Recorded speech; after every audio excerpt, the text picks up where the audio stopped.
Ovo dajem tikvicama u kolovozu i narastu puno veće, a prinos je duži.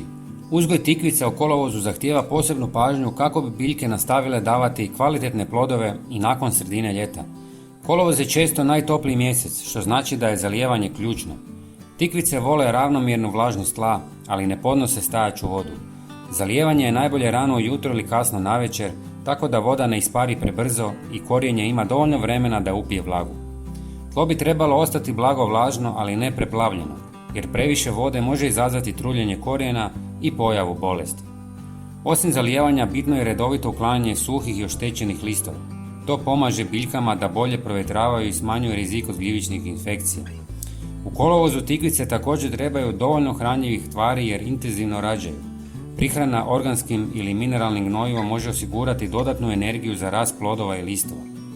Posebno je važno koristiti gnojiva bogata kalijem i dušikom jer potiču razvoj sočnih i velikih tikvica. Berba plodova treba biti česta i redovita jer tikvice brzo rastu i ako se predugo ostave na biljci mogu postati drvenaste i manje ukusne. Branjem dok su mlade biljke nastavljaju proizvoditi nove plodove, a kvaliteta i okus ostaju optimalni. Također, redovitim branjem smanjuje se rizik od oštećenja od insekata ili bolesti.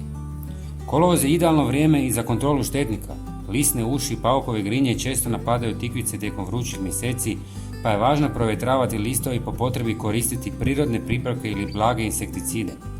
Uz pravilno zalijevanje, prihranu, redovito branje i nadzor nad štetnicima, tikvice mogu davati obilne i zdrave plodovi sve do rujna, omogućavajući uživanje u domaćem povrću i pripremu raznih jela.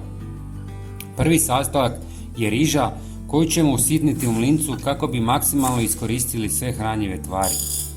Riža je izvrsna kao prirodna prihrana za tikvice jer poboljšava strukturu tla i potiče rast biljaka. Bogata je hranjivim tvarima poput dušika, fosfora i kalija koji su ključni za razvoj listova i plodova. Redovitom primjenom riže ili riženog brašna tikvice postaju zdravije i otpornije na bolesti i daju veći urod. Istresite prah u 300 ml tople vode.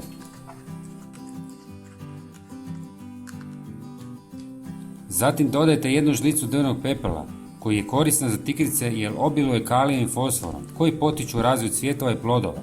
Također pomaže u ravnoteži kiselost tla što omogućava biljkama da bolje iskoriste hranjive tvari. Kad ga posipate oko biljaka, tikvice jačaju, a plodovi postaju sočniji i bujniji.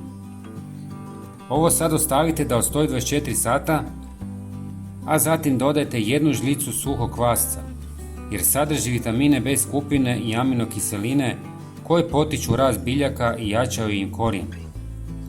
Također poboljšava mikrobnu aktivnost tla što pomaže u razgradnji hranjivih tvari i njihovoj dostupnosti biljkama. Redovita primjena suhog kvasca može povećati otpornost tikvica na bolesti i osigurati veći i zdraviji urod. Zadnji sastojak je pola žlice meda koji se često dodaje kvascu jer služi kao izvor jednostavnih šećera koje kvasac brzo koristi za fermentaciju. Ova reakcija oslobađa hranjive tvari i organske kiseline koje obogaćuju tlo i čine hranjive tvari dostupnijima korijenu tikvica. Sve ostavite još 2 sata na sobnoj temperaturi i zatim procijedite i razrijedite sa još 2 litre vode. Zalijevajte tikvice svakih 10 dana. Prijatelji, pogledajte i naš sljedeći video koji vam se prikazuje na ekranu. Hvala vam i pozdrav!